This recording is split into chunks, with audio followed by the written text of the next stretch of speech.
21세기를 열면서 많은 사람들의 기대와 소망으로 시작된 하루하루가 한 해가 지나고, 그러면서 오늘 우리에게 때로는 소망도 넘치지만 때로는 위기 앞에 두려움과 염려, 근심이 가득하게 합니다. 요즘 여러 가지 세상의 뉴스를 들어보다 보면 이 세상 많은 사람들이 무언가 이끌려가며 그것을 얻기 위해 자기의 생명까지도 거는 것을 보게 됩니다. 그래서 이 세상의 모든 사람들이 바라보는 것에 가장 중요한 초점을 삼는다면 모두가 다 힘의 논리에 지배당하고 살고 있지 않는가. 좀 더 알았으면, 좀 더 가졌으면, 좀 더 자리가 높았으면, 때로는 국가 간에는 좀 더 군사력이 강했으면, 그러면서 뭔가 힘을 축적하는 것이 개인, 때로는 한 단체나 나라의 성공이라고 생각합니다.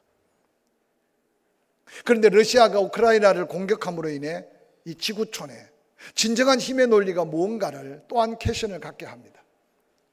세계 두 번째 강력한 군사력을 가졌다고 생각했는데, 아니 초기에 전쟁이 벌어졌을 때 한 주간 안에 그 전쟁이 끝날 줄 알았는데 1년이 지나도 전쟁은 끝나지 않고 있습니다. 그러면서 이제 위험을 안고 있는 수많은 나라들은 종이 호랑이 같은 러시아를 보면서 또한 군비를 확장하려고 얼마나 많은 것을 쏟아붓는지 모릅니다. 많이 배웠던지, 많은 경험이 있던지, 또한 많은 것을 가졌던지, 사람들이 두려워할 만한 힘을 가지고 있다고 해도 해결하지 못하는 것들이 수없이 많다는 것을 기억하면서 이 세상의 힘의 논리가 우리 인생의 모든 성공으로 이어지지 않는다는 사실을 함께 깨달을 수 있기를 주의 이름으로 간절히 부탁을 드립니다. 오늘 함께 읽었던 성경 본문은 예수 그리스도께서 부활하시면서 제자들에게 예루살렘을 떠나지 말고 약속한 성령을 기다려라. 그들은 기도하며 기다렸고, 그들에게 임했던 성령은 예수 그리스도의 말씀 따라 오직 성령이 너희에게 임하면 너희에게 권능이 임할 텐데, 이 권능, 두나미스, 이 능력은 아무 제재받을 수 없고 아무런 능력으로 제한받을 수 없는 능력 위에 능력이 임할 것을 약속하셨습니다. 그 성령을 받았던 제자들은 놀랍게도 엄청난 변화를 가져왔고, 그 성령으로 인해 하나 된 그 무리들이 모인 120여 문도들의 기도하는 현장에는 약속한 그 성령이 눈에도 보이고 귀에도 듣는 엄청난 체험으로 성령 충만함에 사로잡히게 되었습니다. 성령에 사로잡힌 초대교회 성도들, 그들의 삶은 그 주변에 때로는 그 지경을 뛰어넘어선 엄청난 변화를 가져왔습니다. 오늘 함께 읽었던 본문의 말씀은 베드로와 요한이 함께 기도 시간을 정해놓고 성전에 기도하러 올라가다가 나면서부터 한 번도 걸어본 적이 없는 한 불행한 거지를 그 현장에서 고치는 기적으로 인해 하나님의 놀라운 능력이 온 예루살렘과 그 예루살렘의 소문이 각처에 퍼져나가는 놀라운 하나님의 역사를 함께 보게 합니다. 오늘 이 시간 먼저 우리가 말씀에 들어가기 전에 안전병이가 앉았던 예루살렘 성전을 사진으로 한번 투어했으면 좋겠습니다. 지금 겟세마네 감람산에서 예루살렘 올드 시티를 찍은 겁니다. 지금의 현장이죠. 바로 솔로몬의 성전, 스룹바벨의 성전, 훗날 오늘 안전병이가 앉았던 헤롯 성전의 그 터 위에 1200여 년 이슬람의 지배를 받았던 예루살렘, 그곳에 지금 바이돔 사원이, 황금 사원이라고 하죠. 구름 사이에 빛을 받고 빛나고 있습니다. 이제 솔로몬이 짓고 스룹바벨이 다시 건축하고 헤롯이 유대인들의 한심을 사라고 했던 바로 오늘 안전병에 앉았던 그 성전을 한번 찾아보면 좋겠습니다. 모형을 만들어 놨는데 그 성전의 구조입니다. 동쪽 문이 있죠.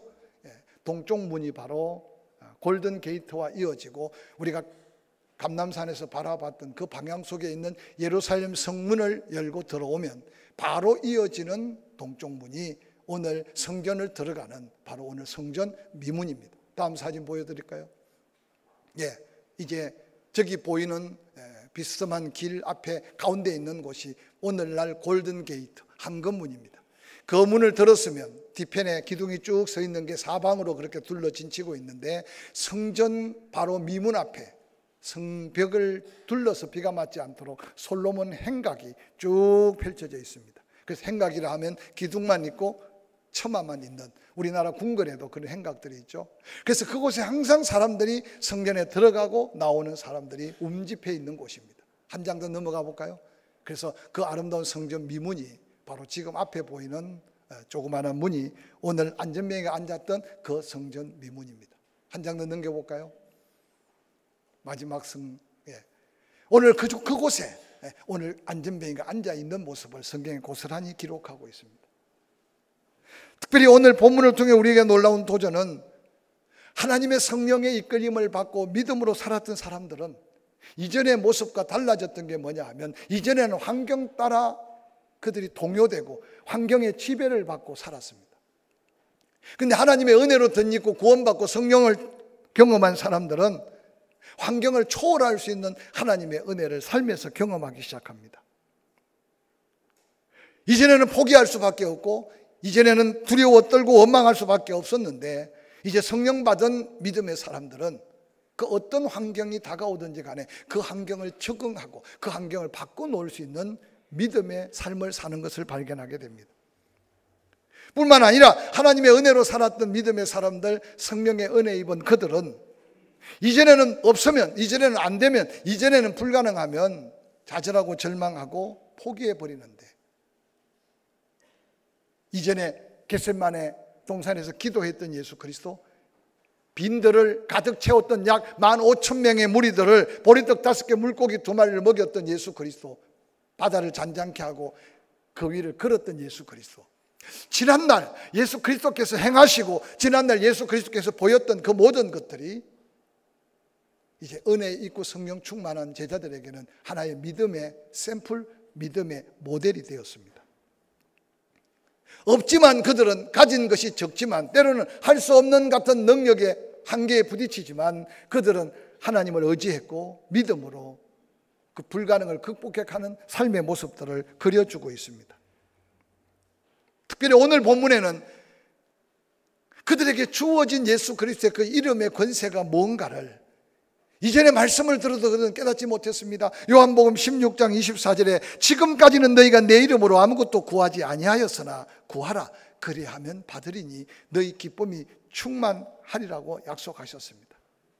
기도하라, 구하라, 찾아라, 두드리라, 수없는 예수님의 가르침의 말씀을 들었으나 이제는 그들의 생각이 컸고 그들의 기대가 세상적이고 인간적이고 땅의 어떤 힘의 논리 속에 살았던 제자들에게는 예수님의 말씀이 전혀 믿음이 되지 못했고, 믿음이 되지 못하니 그 말씀은 아무런 능력을 행할 수가 없었습니다.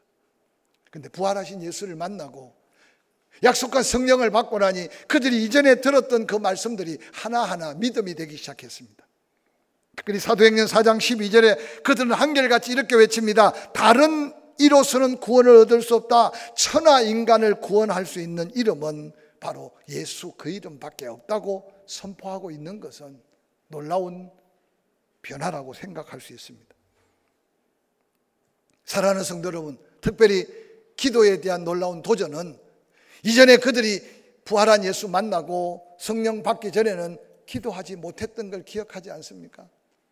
그런데 놀랍게도 그들은 성령의 충만함의 임재를 경험하고 성령에 사로잡혀 살면서 그들은 놀라운 변화 속에 기도의 능력을 행하는 본문이 오늘 본문의 말씀입니다.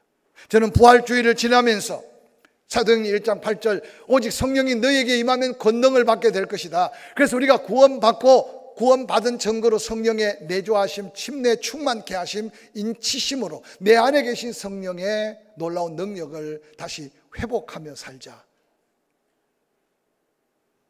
끊임없이 성령의 은혜 안의 회복을 위해 기도해 왔습니다.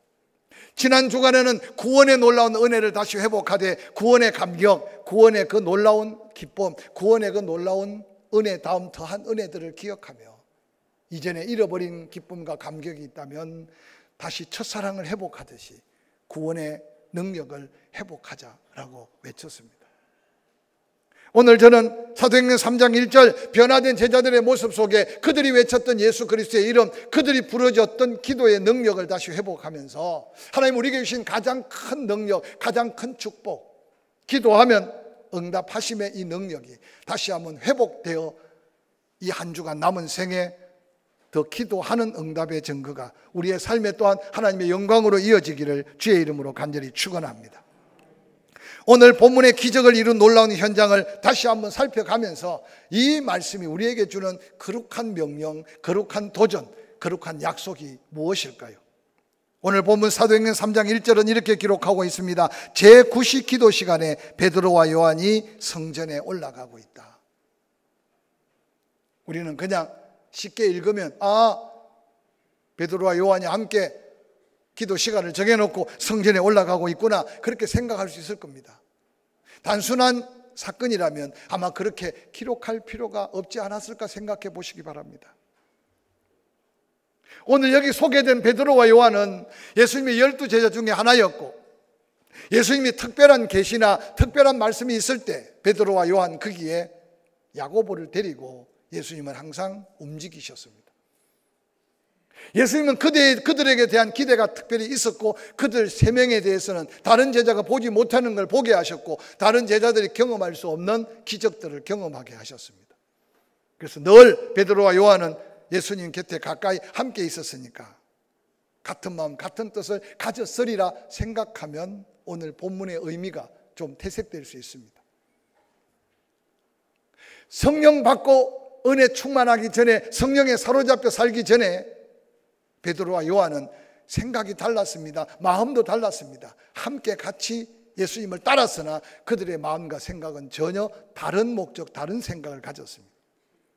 특별히 무엇보다도 예수님의 기적이 더해지고 예수님의 이름이 온 세상에 알려지면 알려질수록, 특별히 야고보와 요한과 야고보의 어머니는 예수님께 다가가서 예수님이 예루살렘의 왕이 되면 하나들은 왼쪽에 하나들은 오른쪽에, 그 성경 본문에 보니까 그러한, 오늘날 말하면 어머니의 치맛바람을 들은 제자들은 마음이 불편했습니다. 아마 제자들 중에 가장 마음이 불편한 사람은 베드로였을 겁니다.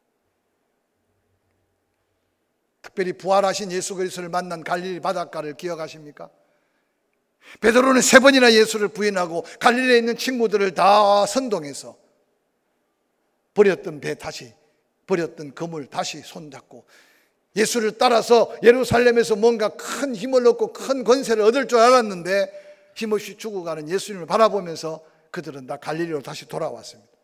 이전에 고기 잡는, 아니 그들이 고기 잡지 않으면 먹고 살게 막막한 그들의 삶의 현장을 고스란히 보여줍니다. 밤이 맞도록 그물을 내렸으나 한 마리 고기를 잡지 못했습니다. 배 오른편에 그물을 내리고 고기를 잡고 난 다음 주님이시라는 말을 듣고 베드로는 배가 육지에 닿기 전에 헤엄쳐서 주님 앞에 왔습니다. 제자들이 곧 배에서 내립니다. 주님께서는 떡과 생선을 구워놓고 베드로에게 묻습니다. 그렇게 호언장담했는데 아직도 여기 있는 제자들보다 나를 더 사랑할 수 있느냐? 베드로의 대답은 용기 있지 않았고 마음속의 갈등 속에 부담과 부끄러움으로 주님을 사랑한다고 고백했지만 주님이 원하시는 대답은 아니었던 것을 원어 속에서 찾아볼 수 있습니다. 근데 놀랍게도 긍휼과 사랑이 많으신 예수 그리스도께서는 책망하기 위해 찾아온 게 아니라 베드로를 회복시키기 위해서 베드로에게 거룩한 사명을 허락해 주십니다. 이제 베드로가 치유됐어요. 회복됐어요. 그랬으면 어떻겠습니까? 주님만 열심히 그 고백대로 사랑하면 되는데. 요한복음 21장 20절은 이런 말씀을 남깁니다. 베드로가 돌이켜 예수께서 사랑하시는 그 제자가 따르는 것을 보니 그는 만찬석에서 예수의 품에 의지하여 주님을 파는 자가 누굽니까? 라고 묻던 사람, 이 사람이 바로 요한입니다. 베드로의 마음속에는 아마 그런 생각이 들었을 거예요. 나는 3번이나 예수를 모른다고 부인하고 다른 친구들까지 유혹해서 갈릴리에 왔는데 그래도 예수님이 나를 용서해 주신 것은 은혜로 알아요. 그런데 자기처럼 3번이나 예수를 부인하지도 않고 끝까지 십자가를 쫓고 누가 봐도 주님의 특별한 사랑을 받고 있는 요한, 그가 어찌 될까? 베드로의 마음속에는 궁금했던 거예요. 그냥 궁금했겠습니까? 내가 이 정도로 용서받았는데 요한은 얼마나 주님의 사랑을 받을까? 부활하신 예수를 만난 그 자리에도 베드로와 요한은 마음이 하나 될 수 없고 생각이 하나 될 수가 없었던 모습을 고스란히 보여주고 있습니다. 근데 놀랍게도 부활하신 예수를 만나고 예수 그리스도의 성천을 목격한 후에 예루살렘을 떠나지 말라는 그 말씀, 이전에 들었던 말씀들이 이제는 말씀이 믿음되기 시작했고, 그들이 모여서 오로지 기도하기에 힘썼던 마가다락방에 약속한 성령이 충만하게 임하고 난 다음, 오늘 사도행전 3장 1절에 베드로와 요한이 같은 마음 같은 뜻을 가지고 같이 기도 시간을 정해놓고 둘이 함께 다소곳이 성전을 오르고 있는 이 모습은, 이전에 그들의 삶의 모습과 지금 변화된 모습은 상상할 수 없는 변화였다는 사실을 성경은 우리에게 간접적으로 도전하고 있는 말씀이 아닌가 생각해 봅니다. 빌립보 교회가 여러 가지 시험으로 어수선할 때 사도 바울은 이렇게 도전합니다. 너희 안에 이 마음을 품으라. 곧 예수의 마음이다. 그의 겸손함과 온유함, 그의 마음을 품지 않고는 하나가 될 수 없고 주 안에서 누리는 기쁨을 누릴 수가 없다고 간곡하게 메시지로 도전하는 말씀을 여러분 기억하게 될 것입니다. 이 시간 한번 부활주의를 보내고 하나님의 능력의 회복을 위해서, 오늘 우리가 정말 기도의 능력을 회복하기 위해서 먼저 성령에 사로잡혔던 이 제자들의 변화된 모습 속에 나의 변화가 필요한 모습이 무언가를 말씀 안에서 다시 한번 귀 기울여 듣고, 그 변화가 더한 하나님의 놀라운 기적의 능력으로 이어지는 믿음의 역사로 여러분 삶의 열매가 나타날 수 있기를 주의 이름으로 간절히 축원합니다. 이 시간 조용히 여러분 자신의 심령을 살펴보십시오. 신앙생활 10년, 20년, 30년 우리 가운데는 교회의 역사가 곧 내 믿음의 역사라고 자랑할 수 있는 분도 있을 겁니다. 근데 때때로 마음이 하나 되지 못해서 이해할 수 없고, 마음이 하나 되지 못해서 용납하지 못하고, 마음이 하나 되지 못해서 나누고 베풀고 받아두지 못함으로 인한 상처들이 얼룩져 있는 삶의 신앙의 어떤 연조를 우리는 발견하게 될 것입니다. 예수님께서는 말씀합니다. 하나님 앞에 예물을 가지고 예배하러 오다가 내 형제와 뭔가 마음에 거룩한 부담이 되거들랑 예배보다, 즉 예배에 찬양하고 기도보다, 하나님 말씀을 듣고 아멘하기보다 내 형제와 먼저 사화하고 그리고 제단에 와서 예배자가 되라고 하는 말씀은 예수님 당시에 그 말씀을 들었던 사람들에게는 엄청난 충격과 도전이었을 겁니다. 근데 과연 시대가 지나간 오늘 우리가 그 말씀을 묵상할 때 오늘 우리의 예배의 모습, 준비된 예배 속에, 예배의 드림 속에 온전한 예배자로 하나님 앞에 예배하고 있는지 자신을 한번 살펴보시길 바랍니다. 오늘 성령께서 임재하고 그 성령에 사로잡혀 사는 그 당시의 사람들의 삶의 모습을 통해서 오늘 우리가 다시 한번 거룩한 변화가 필요한 시대를 살고 있다면, 하나 될 수 없고 마음을 함께 할 수 없는 베드로와 요한이 함께 손을 잡고 함께 성전에 시간을 정해놓고 기도하러 가는 그 모습은 오늘 우리에게 상당한 도전의 시작입니다. 단순하게 말 한마디에 안전병에 일어난 게 아니라 이런 거룩한 성령에 사로잡혀 사는 거룩한 변화가 하나님 앞에 놀라운 능력으로 이어지는 믿음의 능력의 첫걸음이 된다는 사실을 기억하시기를 바랍니다. 여러분의 생각과 마음이, 우리는 다 습관이 다릅니다. 삶의 자라온 흔적들이 다릅니다. 사회적 배경도 다릅니다. 직장도 다릅니다. 그래서 우리가 사실 한 마음이 된다, 한 뜻을 이룬다는 것은 불가능합니다. 그래서 성경은 끊임없이 말합니다. 성령에 사로잡혀 예수 안에서만 하나 될 수밖에 없다는 사실을 끊임없이 강조합니다. 이 하나됨이 필요한 것은 뭐냐 하면 나 혼자 할 수 없기 때문에 누군가의 도움으로, 아니 함께 기도할 때 하나님의 강력한 역사가 있기 때문에 성령의 놀라운 역사의 능력 회복의 도전을 오늘 사도행전 3장을 통해 우리에게 들려주고자 하는 하나님의 놀라운 계획과 뜻을 함께 묵상할 수 있기를 주의 이름으로 간절히 축원합니다. 이전에는 조그마한 어려움만 있어도 나 혼자 기도할 수 있지만 수없는 기도의 동역자들을 깨우고 그게 허물같이 보이지 않고 그게 부끄럽지 여기지 않고 함께 기도했어요. 근데 오늘날은 자꾸만 인간적이고 세상적인 관점에 내 마음을 빼앗기다 보니까 하나님의 함께 하심과 역사하심에 대한 기대가 자꾸만 내 심령에서 사라져. 그래서 뭔가 수치스럽고 뭔가 내놓으면 부끄럽고 뭔가 창피하게 생각해요.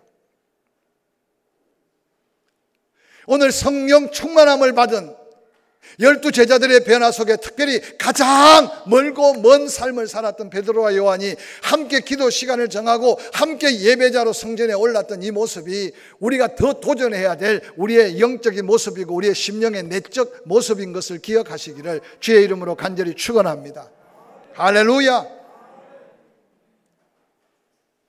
그래서 여러분, 기간 모임을 너무 가볍게 여기지 마시기 바랍니다. 오늘날 현대인들이요, 뭔가 부담을 갖는 일을 자꾸만 싫어합니다. 그래서 뭔가 매이는 걸 싫어해요. 그래서 히브리서는 말합니다. 모이기를 패하는 세상의 습관, 그것에 따르지 말고 여호와 열심으로 모이기에 힘쓰라고 하신 것은 우리의 삶의 현장이 그렇게 변화될 수밖에 없으니까 우리는 더 역설적으로 말씀대로 살아야 함을 기억하시기를 주의 이름으로 간절히 축원합니다. 지난 3년 동안 우리는 모든 모임을 다 잃어버리고 살았습니다. 그래서 그 회복을 위해서 주일날 오후 예배, 매달 첫 주는 기간 모임, 그 다음은 목장으로 함께 예배하는 모임을 갖고자 해서 도전하고 있습니다. 제가 이렇게 쭉 출석한 상황을 보고받으면 생각 밖에 4월 5월 행사도 많지만 이해는 되지만 혹이라도 너무 가볍게 생각해서 이 모임 하나됨이 얼마나 소중한가를 잃어버리고 살까 하는 거룩한 부담으로 기도하게 됩니다. 사랑하는 성도 여러분, 기간 식구들 경제적인 어려움의 소식을 들을 때 같은 마음으로 기도할 수 있고 서로 협력하고 섬겨가고 서로 돕는 이런 아름다운 도움이 위기를 이겨나가는 능력으로 이겨나갈 수 있기를 주의 이름으로 간절히 축원합니다. 목장의 가정들이 모여서 가정의 문제를 가지고 몸부림치며 기도하면서 한 가정 한 가정이 시험, 때로는 고난, 여러 가지 환난에서 이겨나가는 거룩한 믿음의 역사를 함께 경험할 수 있기를 주의 이름으로 간절히 축원합니다. 그래서 이 한 주간 오늘 사도행전 3장의 기적적인 역사를 준비하는 마음으로 여러분의 마음을 좀 더 여시고 여러분의 넓은 마음으로 좀 이해하고 사랑해 가면서 내가 나누고 베풀고 섬겨야 할 대상들이 누군지를 깨달아 갈 때 내가 누리고 있는 것보다 더 풍성함을 함께 경험할 수 있기를 주의 이름으로 간절히 축원합니다. 사도행전 3장 3절은 이렇게 말합니다. 그가 베드로와 요한이 성전에 들어가며 가려 함을 보고 구걸한다. 베드로와 요한이 더불어 주목하여 이르되 우리를 보라 하니 그가 그들에게 무엇을 얻을까요 바라보고 있다. 베드로가 외칩니다. 은과 금은 내게 없다. 내게 있는 것으로 내게 준다. 나사렛 예수 그리스도의 이름으로 일어나 걸으라고 외칩니다. 성전에 기도하러 가던 베드로 요한 같은 마음 같은 뜻 한 마음을 가지고 이전에도 그 성전 입구를 지나갈 때 나면서 걷지 못한 이 거지는 항상 그 자리에 있었어요. 예루살렘 아니 절기 때마다 그 성전을 찾을 때 그 거지를 치울 수가 없었던 것은 그 배후에 또한 아마 또 다른 힘이 있었을 거예요. 어떤 면에서 추측이지만 베드로와 요한이 성령 충만함을 받기 전에 예루살렘 성전을 찾을 때 아마 그 남에서부터 걷지 못했던 거지 그에게 몇 푼 동전을 던졌을 수도 있어요. 그런데 부활하신 예수님을 만나고 약속한 성령의 충만함에 사로잡히고 둘이 같은 마음을 품고 성전에서 기도하기를 시작했던 베드로와 요한은 이전에 보았던 안전뱅이가 아니었어요. 그가 베드로와 요한에게 무언가를 구합니다. 아니 동전 몇 푼을 동냥하고 있는 거예요. 그런데 베드로와 요한이 그를 주목하여 바라봅니다. 베드로와 요한의 마음속에 어떤 마음이 생겼을 거라고 추측합니까? 오늘 현대 그리스도인들의 마음속에 우연히 지나치고 그저 우연이라고 생각하는 모든 일들과 사건 속에서 하나님이 감동하시는 아니 성령이 감동하시는 오늘 베드로와 요한이 나면서부터 걷지 못했던 그를 바라보는 그 심령의 변화가 우리의 영적인 거룩한 회복으로 인하여 우리의 마음의 변화가 필요할 때 살고 있음을 기억하시기를 주의 이름으로 간절히 축원합니다. 베드로와 요한은 성령의 이끌림을 받아 심령의 변화가 일어났는데 안전뱅이는 여전히 이전이나 지금이나 똑같이 성경에 뭐라고 말합니까? 베드로와 요한을 통해서 무언가 얻을까 하여 그를 바라봤다 그랬습니다. 그때 베드로와 요한의 고백이 우리를 하여금 거룩한 도전으로 이어지게 합니다. 네가 구하는 은과 금은 내게 없다.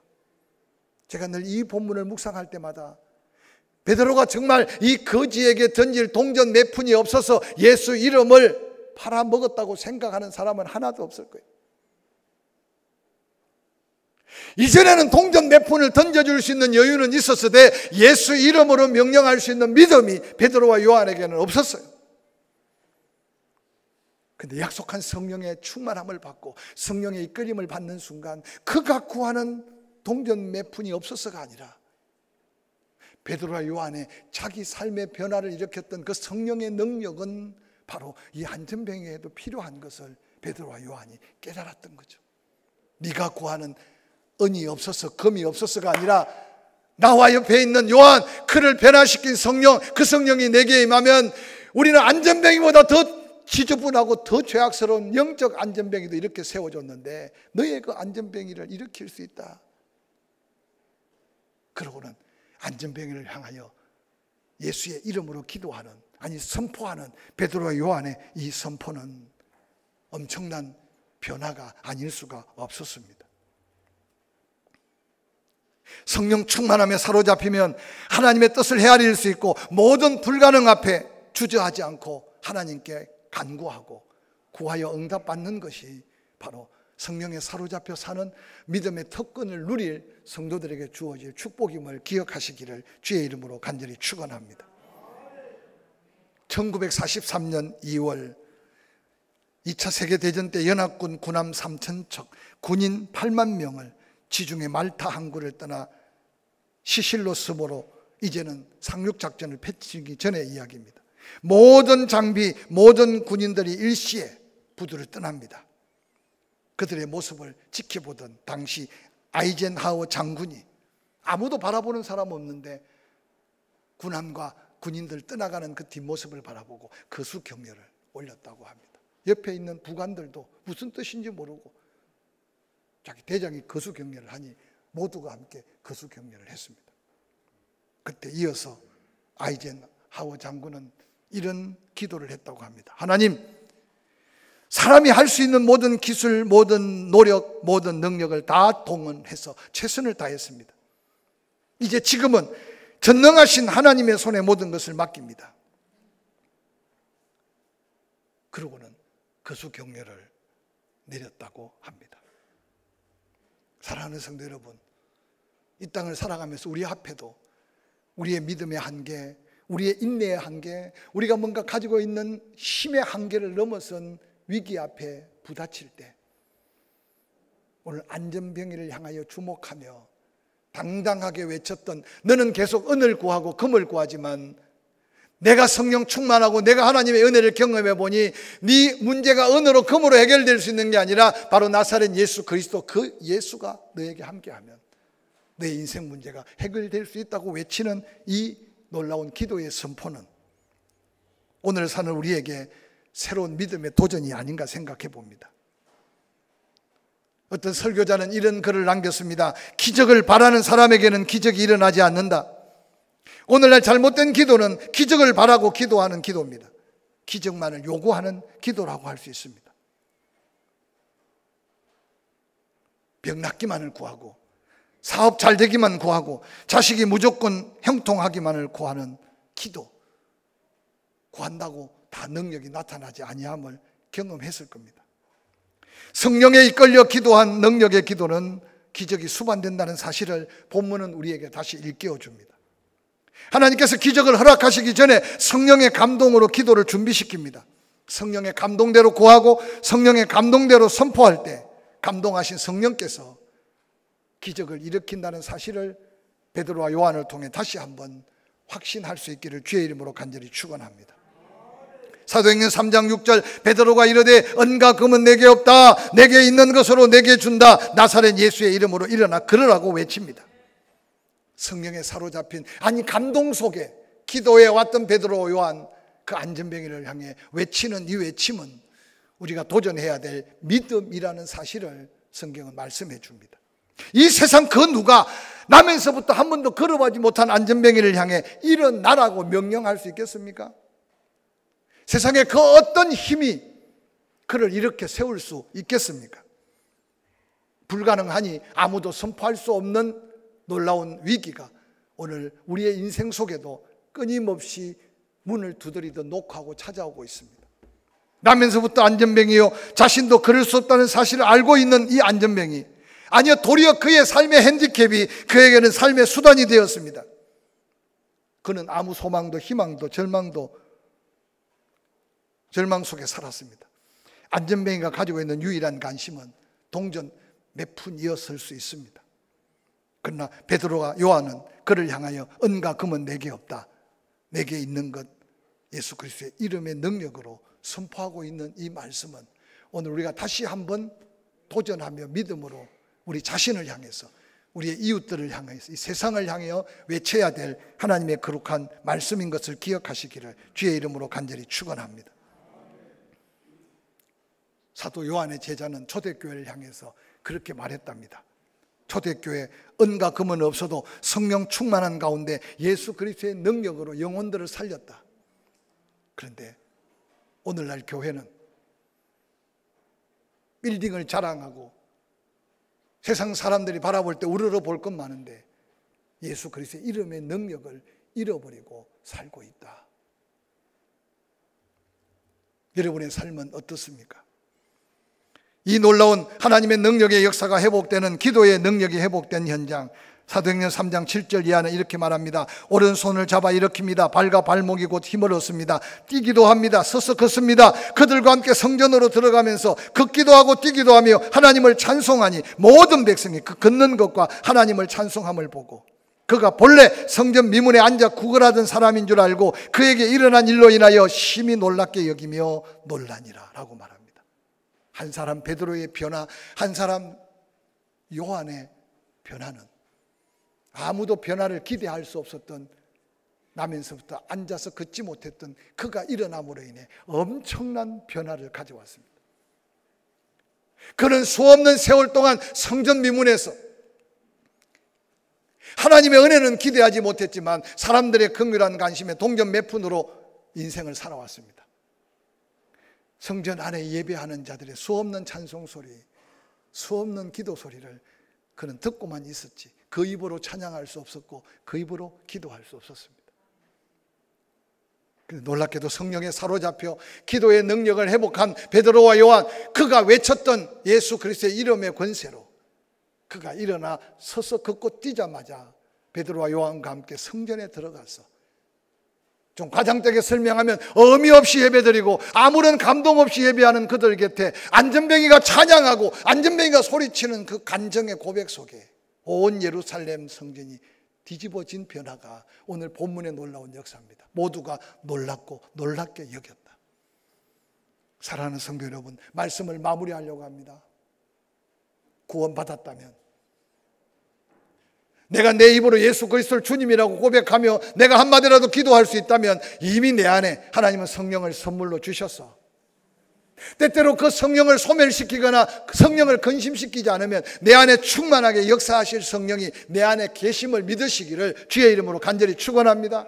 사사로운 인간의 생각이나 세상 어떤 가치관으로 자신을 돌아보지 마시고 강력한 성령의 능력을 다시 한번 기억하면 하나님의 뜻을 분별하게 되고 기도할 제목들이 새롭게 내 삶을 채우기 시작할 겁니다. 기도의 능력을 회복하는 그 자리가 하나님의 영광의 자리고, 기도의 능력이 회복되는 그 자리가 주변의 수많은 사람들을 변화시킬 수 있는 놀라운 능력임을 다시 한번 기억하고, 어떤 모습으로든지 기도의 능력을 회복하며 응답의 기적을 함께 누리는 이 한 주간 남은 생애가 되기를 주의 이름으로 간절히 축원합니다.